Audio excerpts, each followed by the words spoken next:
బాబుకి నైట్ అంతా నిద్ర లేదండి, జబ్బంతా లాగేస్తుందమ్మా అని చెప్పాడండి. అది ఎప్పుడంటే తెల్లవారుజామున 3 గంటలకు చెప్పాడండి. అప్పటిదాకా తనలో తనే పెయిన్ అనుభవించాడండి. 3 గంటలే లేపి నేను తట్టుకోలేకపోతున్నానంటే తులసి డ్రాప్ అండి 2 డ్రాప్స్ వేసి మామూలుగా రాశానండి. రాసేటప్పుడు ఒక పావుగంటలోనూ పెయిన్ తగ్గి పడుకున్నాడు. నైట్ అంతా నొప్పితో బాధపడుతూ నిద్ర లేని వాళ్ళ అబ్బాయి. మేడం మీ బాబు వయసు ఎంత మేడం? 22. అబ్బాయి యాక్చువల్లీ పని చేసుకుంటున్నాడు. ఏం చేస్తున్నాడు మేడం? ఫైబర్ వెల్డింగ్ షాప్లో వర్క్ చేస్తున్నారంటే వాళ్ళు ఎంత స్ట్రైన్ అయ్యి ఉంటారు. బాబుకి చేతికి సంబంధించి పెయిన్ వచ్చేసి రాత్రంతా నిద్ర లేదంట.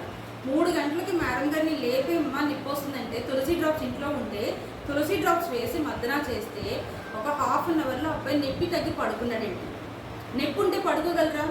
సో నొప్పి తగ్గిందంటే తులసి డ్రాప్స్ పవరే కదా. సో మంచి టెస్ట్ మనకి ఇప్పుడు మేడం గారు ఒకసారి